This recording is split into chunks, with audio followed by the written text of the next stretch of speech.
এই সাইডে বইলে আবার অর্ধেক বসু ভাই। আপনার মনে হয় বাড়ি মাহবুব না ভাই?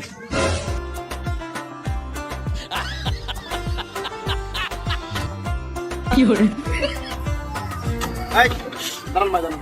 যাইছে ভাই, কি সমস্যা? কি সমস্যা বুঝতে পারছেন না? সরকার থেকে আপনার সিট দিয়েছে, নির্ধারিত করে দিয়েছে যে আপনি ওইখানে বসে ড্রাইভিং করবেন। তা না করে আপনি প্যাসেঞ্জারের সিটি বসে চালাচ্ছেন, তাই এটা কোনো অপরাধ না ভাই? ভাই কোয়েন না, এই সিটি বসে চালাতে ভাই বোরিং লাগে ভাই। এই সাইডে বসে চালাতে যে কি মজা লাগে ভাই, আমরা পুরো বোঝানো যাবে না ভাই, এটা কি মজা। আপনার দেহে তো ভদ্রলোক মনে হয়, কিন্তু আপনার কার্যকলাপ তো ভালো মনে হচ্ছে না ভাই। একটা মহিলা পাশে নিয়ে আপনি গাড়ি চালাবেন, আপনার ভালো লাগে, আনন্দ লাগে? হ্যাঁ, এটা কোনো কথা ভাই?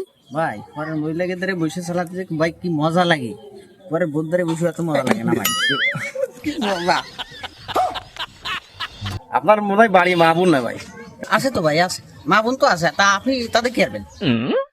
ভাই আপনার মা বোনটা কিছু করবো না ভাই, আপনি যা করতেছেন ভাই এগুলো করেন না ভাই, একদিন মধ্যে কিন্তু হবে ভাই।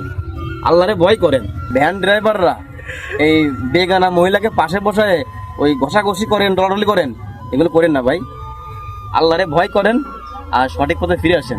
সরকার আপনাদের একটা নির্দিষ্ট সিট দিয়েছে, সেখানে বসে আপনারা ড্রাইভিং করেন, সেটা আপনার জন্য ভালো, সেটা সমাজের জন্য ভালো। আসলে ভাই কথা তো ঠিক, আসলে ভাই এভাবে ভাইবে দেখা হয়নি। আসলে ভাবিছি ভাই এই সাইডে বইলে আবার অর্ধেক বসু ভাই। আমার মন মানে না। তা ভাই আপনাকে অনুরোধ করতেছি ভাই, আপনি এ ধরনের কাজ আর করেন না ভাই। আসলে ভাই যে ভুল করেছে আসলে সে ভুলে আসলে ক্ষমা হয় না। তা আবেগের ঠেলায় ভাই সাইডে বসে চালাইছি, এখন থেকে এখানে বসে ভাই চালাবো। ভাই আমার মতো ড্রাইভার যারা আছে এরা এরকম ভুল কাজ আর করবেন না। আপনি কি পারতেন আপনার বাড়ির মা বোন এইভাবে সাইডে বসলে আপনি কি ডলা ঘষা করতে? দয়া করে মেহেরবানি করে ভাই আমার মতন ভুল কাজ আপনারা আর কেউ করবেন না। সুন্দরভাবে আপনার সিটি গাড়ি চালাবেন এবং ভালো প্লিজ চলবেন ভাই। সময়টা শুনতে হবে ভাই আমিও দোয়া করি আপনারা আল্লাহ তাআলা ওই সিটে বসে গাড়ি চালানোর তৌফিক দান করুন। আমি ভালো থাকবেন ভাই, আপনার কথায় আমি সন্তুষ্ট। ঠিক আছে ভাই, ধন্যবাদ। ভালো যান।